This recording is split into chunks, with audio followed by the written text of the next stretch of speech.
Commentaire de saint Thomas d'Aquin sur l'évangile de Jean, chapitre 8, suite. Et vous ne l'avez pas connu, mais moi je l'ai connu, et si je disais que je ne le connais pas, je serais semblable à vous, un menteur. Mais je le connais et je garde sa parole. Le Christ explicite ici la fourberie des Juifs et sa vérité à lui. Il le fait de deux façons. D'abord en montrant l'ignorance des Juifs, puis en montrant sa propre connaissance. À propos de l'ignorance des Juifs, il faut savoir qu'ils auraient pu dire « Toi, tu dis que tu es glorifié par notre Dieu, mais ces jugements nous sont connus selon ce que dit le psaume. Il n'a pas fait ainsi pour toutes les nations, et vos jugements, il ne les leur a pas manifestés. » Psaume 147, verset 20.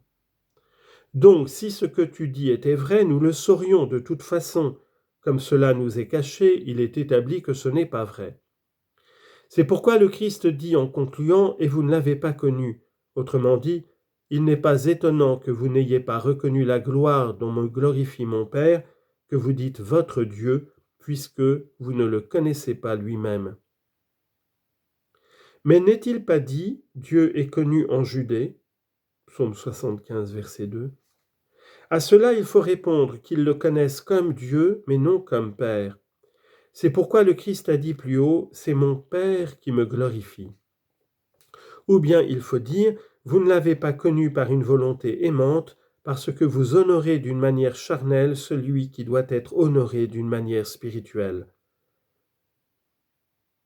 Comme Jésus le disait à la Samaritaine, « Dieu est esprit et ceux qui l'adorent doivent adorer en esprit et en vérité. » Jean chapitre 4, verset 24.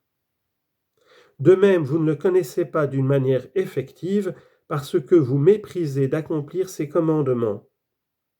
Comme le dit saint Paul, ils font profession de connaître Dieu, mais ils le renient par leurs actes. Chapitre 1, verset 16, dans son épître à Tite. Mais ils auraient pu dire, soit nous ne connaissons pas ta gloire, mais comment connais-tu que tu tiens ta gloire de Dieu le Père ? Le Christ poursuit donc en montrant sa propre connaissance lorsqu'il dit « Mais moi je l'ai connu, et si je dis que je ne le connais pas, je serai semblable à vous un menteur, mais je le connais et je garde sa parole. » Le Christ expose d'abord sa connaissance, puis la nécessité de l'affirmer, enfin il explicite ce qu'il dit. Il dit donc « Je sais que je tiens la gloire de Dieu le Père parce que moi je l'ai connu, c'est-à-dire de cette connaissance dont il se connaît lui-même et que nul autre n'a en dehors du Fils. Personne ne connaît le Fils si ce n'est le Père, et personne ne connaît le Père si ce n'est le Fils, c'est-à-dire d'une connaissance de parfaite compréhension. Et parce que tout ce qui est imparfait tient son commencement de ce qui est parfait, de là vient que toute notre connaissance est dérivée du Verbe. C'est pourquoi on lit ensuite « Et celui à qui le Fils veut le révéler » Matthieu chapitre 11, verset 27. Mais parce que ceux qui jugent selon la chair pourraient considérer comme une arrogance de la part du Christ de dire qu'il connaît Dieu, il poursuit en montrant la nécessité de sa parole. Et si je dis que je ne le connais pas, je serai semblable à vous, un menteur. Car selon saint Augustin, il ne convient pas que, pour éviter l'arrogance, on abandonne la vérité et on tombe dans le mensonge. C'est pourquoi le Christ dit « si je dis ». Autrement dit, comme vous mentez quand vous dites que vous le connaissez, ainsi moi, si je dis que je ne le connais pas, alors que je le connais, je serai semblable à vous, un menteur. Cette similitude provient d'une attitude contraire, puisqu'elle serait une similitude dans le mensonge. De même que ceux-ci mentent en disant qu'ils connaissent celui qu'ils ignorent, ainsi le Christ serait un menteur en disant ignorer celui qu'il connaît.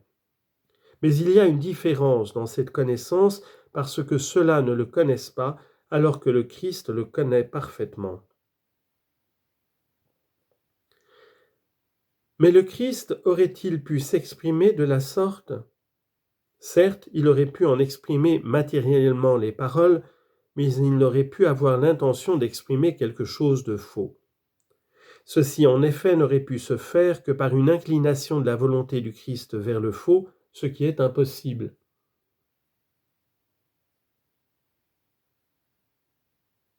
Comme il lui était impossible de pécher. Cependant, la conditionnelle reste vraie, bien que l'antécédent et le conséquent soient impossibles. Qu'il connaisse le Père, il l'explicite en ajoutant « Mais je le connais et je garde sa parole ». Je le connais d'une connaissance spéculative. Je le connais intellectuellement de la connaissance qu'on a dite. C'est-à-dire le Père, bien sûr.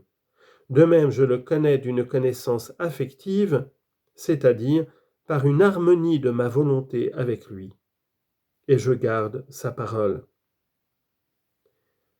Comme le disait encore Jésus, plus haut, Jean chapitre 6, verset 38, « Je suis descendu du ciel, non pas pour faire ma volonté, mais la volonté de celui qui m'a envoyé. »